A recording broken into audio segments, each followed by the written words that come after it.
Hello everyone, कैसे हैं आप सभी। आई होप आप सभी अच्छे होंगे। Never loss hope just when you think it's over God sends U A miracle. हमेशा हर वीडियो में मैं यही कहती हूँ, मस्त रहो, स्वस्थ रहो और पढ़ते रहो। मतलब कंटिन्यूसली अपने गोल्स की तरफ आप मूव करते रहो। कभी भी हिम्मत नहीं हारनी चाहिए, और बीच रास्ते में तो बिल्कुल भी नहीं। कई बार जब हम लोग जिस पॉइंट पे हार जाते हैं ना, डिसअपॉइंटमेंट हो जाते हैं और छोड़ देते हैं, शायद उससे थोड़ी सी दूरी पर ही हमारा गोल होता है। तो आज का वीडियो जो है मैन्युफैक्चरिंग इंजीनियरिंग की प्रीवियस ईयर क्वेश्चंस पेपर के ऊपर बेस्ड है। मैन्युफैक्चरिंग में आप क्या क्या पढ़ते हैं, मेटल कास्टिंग, रोलिंग, फोर्जिंग, जितने भी कास्टिंग से रिलेटेड जितने भी प्रोसेस होती है, मशीनिंग प्रोसेस के बारे में हम पढ़ते हैं, मेटल जॉइनिंग प्रोसेस, वेल्डिंग की बात करते हैं। एंड नेक्स्ट में लास्ट में हम unconventional machining, CNC and robotics और फिर हम पढ़ते हैं मेट्रोलॉजी के बारे में। ठीक है, तो ये सारी जो टॉपिक्स आते हैं मैन्युफैक्चरिंग इंजीनियरिंग के अंदर ही आते हैं। बहुत ही अच्छा टॉपिक है ये। काफ़ी सारे जितने भी कॉम्पिटिटिव एग्जाम्स होते हैं मैकेनिकल इंजीनियरिंग के, नॉर्मली 5 से 10 क्वेश्चंस तो आ ही जाते हैं इसके ऊपर। तो आज की वीडियो में हम यही इसके previous year question paper discuss करने वाले हैं। स्टार्ट करते हैं वीडियो। पहला क्वेश्चन है, converging presses is use for feeding the liquid molten metal into the mould to. जब भी मोल्टन मेटल एंटर करता है मोल्ड के अंदर, तो चांसेस होते हैं कि जो एटमॉस्फेयर एयर है वो एंट्रेप्ड हो जाए इसके अंदर। अब वो एंट्रेप्ड हो जाएगी तो क्या प्रॉब्लम कोज होगी, पोरोसिटी, ब्लो होल्स की। उस चीज़ को अवॉइड करने के लिए हम क्या करते हैं, स्पेसेस को कन्वर्स करके बनाते हैं। तो इसका करेक्ट ऑप्शन हो जाएगा option number D, avoid aspiration of air. Second question है, shrinkage allowances on pattern is provided to compensate for shrinkage pattern. Option A, the temperature of liquid metal drops from pouring to freezing temperature. Option B, the metal changes from liquid to solid state at freezing temperature. Option C, the temperature of solid phase drops from freezing to room temperature. And option D, the temperature of metal drops from pouring to room temperature. सबसे first चीज, जब आप molten metal को enter करवाते हैं mould के अंदर, ठीक है, तो उस समय वो जो उसका टेम्परेचर होता है वो मोल्टिंग टेम्परेचर पे होगा। अगर मैं आयरन की केस की बात करूँ तो 1400 डिग्री सेल्सियस पे आता है। देन वो धीरे धीरे अपने सॉलिडिफिकेशन टेम्परेचर पे आता है और फिर वो रूम टेम्परेचर पे आता है। तो जो फेस चेंज होता है लिक्विड से पहले तो सॉलिड की तरफ आएगा, तो वो जो श्रिंकेज कंपनसेट कौन करता है, राइजर करता है। नेक्स्ट वाला जो लेवल आता है, जब वो सॉलिडिफाई होकर रूम टेम्परेचर की तरफ आता है, तो वो जो श्रिंकेज कंपनसेट करने के लिए हम क्या करते हैं, पैटर्न के ऊपर ही श्रिंकेज अलाउंसेस प्रोवाइड कराते हैं। तो यहाँ का करेक्ट ऑप्शन हो जाएगा option number C, the temperature of solid phase drops from freezing to room temperature. Next question है, misrun is a casting defect which occurs due to. Casting defects में आपने पढ़े होंगे मिश्रण और cold shut and hot tearing वगैरह, ये सारे हैं। मिश्रण एंड कोल्ड शट में डिफरेंस क्या होता है, मिश्रण तो क्या होता है, इम्प्रॉपर जो इनकम्प्लीटली जो फिलअप होता है ना मोल्ड का, वो कास्टिंग, उसे बोलते हैं मिश्रण। ऑप्शन यहाँ पे करेक्ट हो जाएगा option number B, insulation fluidity of the molten metal. Cold shut क्या होता है, जब दो डिफरेंट लिक्विड होते हैं कास्टिंग के अंदर लेकिन वो इनकम्प्लीटली फ्यूज रह जाते हैं, तब हम उस डिफेक्ट को बोलते हैं cold shut. Question number fourth, an expendable pattern is used in. Option A slush casting, option B squeeze casting, option C centrifugal casting and option D investment casting. Slush casting कहाँ पे use होता है, आपने देखा होगा काफ़ी सारे statue वगैरह बनाए जाते हैं, जो क्या होता है, आउटर साइड तो उनका होता है मेटल का, लेकिन इनर की तरफ वो होलो होता है, तो वो जो कास्टिंग होती है स्लज कास्टिंग होती है। सेकंड स्क्वीज कास्टिंग, जब किसी मैंड्रेल के थ्रू जैसे पिस्टन सिलेंडर अरेंजमेंट होता है ना, उस टाइप का हम कंप्रेस करके जब कुछ मैन्युफैक्चर करते हैं। Option number C, centrifugal casting में हम होलो पाइप्स वगैरह ड्रॉ करते हैं, बनाए जाते हैं। And option D, investment casting में क्या होता है, आप जो पैटर्न बनाते हैं वो तो या तो वैक्स का बनाएंगे या फिर मरकरी का बनाएंगे। जब वो पैटर्न प्रिपेयर हो जाएगा तो उसे डिप कर देंगे कि रेजिन सॉल्यूशन में, जब वो सॉल्यूशन सॉलिडिफाई हो जाएगा तब हम उसे गर्म कर देंगे और जो वैक्स है वो मोल्टन फॉर्म में वहाँ से एग्जिस्ट कर लेगी। तो यहाँ पे एक्सपेंडेबल पैटर्न कहाँ यूज़ करते हैं, इन्वेस्टमेंट कास्टिंग में। करेक्ट ऑप्शन हो जाएगा option number D. Question number 5, chaplets are placed between mold in order to. Option A, promote directional solidification. Option B, help alloying the metal. Option C, facilitate easy removal of core from casting. And option D, prevent core movement due to buoyancy. Core क्या होता है, जब भी casting के अंदर कुछ होलो structure हमें बनाना होता है तो हम उस तरफ क्या लिख देते हैं, कोर रख देते हैं। अब कोर रख तो देंगे लेकिन उसे सपोर्ट कौन करेगा, सपोर्ट के लिए हम चैपलेट्स का यूज़ करते हैं। चैपलेट्स क्या करते हैं, प्रिवेंट करती है कोर मूवमेंट को due to buoyancy. Correct option हो जाएगा ऑप्शन नंबर डी। और कोर्स नेक्स्ट क्वेश्चन है question number 6. In hollow cylindrical parts made by centrifugal casting the density of the part is.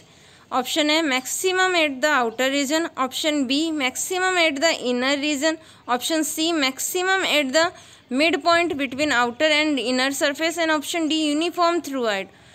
Correct option हो जाएगा option number A maximum at the outer region. Question number 7. Cold shut is a defect in casting due to. हमने misrun के बारे में पढ़ लिया था, incompletely जब फिलअप होता है मोल्ड. एंड कोल्ड शट क्या होता था, जब two stream of material that are too cold to fuse properly. Correct option हो जाएगा option number D. Question number 8. Hot rolling of mild steel is carried out at. Hot rolling है, hot word से ही समझ में आ गया, recrystallization temperature से अबव टेम्परेचर होगा. अगर बिलो टेम्परेचर होता है तो आप उसे कोल्ड रोलिंग बोलते हैं. तो करेक्ट ऑप्शन हो जाएगा ऑप्शन नंबर डी. अब रिक्रिस्टलाइजेशन टेम्परेचर क्या टेम्परेचर, वो टेम्परेचर होता है जहाँ पे मटेरियल की ग्रेन ग्रोथ है ना वो फिर से स्टार्ट होती है, मतलब न्यू स्टार्टिंग होना स्टार्ट हो जाती है. Question number 9. The maximum possible draft in cold rolling of sheet increase with the. Option A increase in coefficient of friction, option B decrease in coefficient of friction, option C decrease in roll radius, and option D increase in roll radius. Correct option हो जाएगा option number A increase in coefficient of friction. Question number 10. In a rolling process, the state of stress of the material undergoes deformation is. Correct option हो जाएगा option number C compression and shear. Rolling के अंदर जो deformation होता है compression and share की वजह से होता है. अगर वायर ड्राइंग के बारे में पूछते हो तो वो क्या होता है, टेंसाइल की वजह से होता है, वहाँ पे टेंसाइल स्ट्रेस जनरेट होता है. Question number 11. Collapsible tubes are made by. Option A drawing, option B spinning, option C extrusion, and option D rolling. Drawing का प्रोसेस होता है वायर ड्राइंग वगैरह, उसमें क्या होता है टेंसाइल स्ट्रेस होता है. स्पिनिंग में हम क्या बोलते हैं, कप शेप के जो स्ट्रक्चर है वो बनाते हैं. एस्ट्रूजन में एक हॉट ब्लेड है जिसे सिलेंडर के अंदर पुट कर देते हैं और पिस्टन की तरह उसमें कंप्रेस किया जाता है. एंड जो डी ऑप्शन है रोलिंग तो आप सभी जानते हैं, ठीक है. रोलिंग में हम क्या करते हैं, फ्लैट प्लेट या फिर शीट वगैरह बनाई जाती है, दो रोल्स के बीच में से हम मेटल को पास करवाते हैं. तो जो कोलेप्सिबल ट्यूब्स है वो एस्ट्रूजन प्रोसेस के थ्रू बनाई जाती है. करेक्ट ऑप्शन हो जाएगा option number C. Question number 12. When an alloy solidify over a range of temperature, the resulting casting structure is.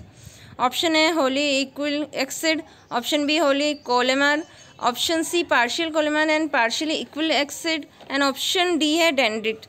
Correct option हो जाएगा option number D. Question number 13. Thread rolling is restricted to. Option A ferrous material, option B ductile material, option C hard material, and option D none of these.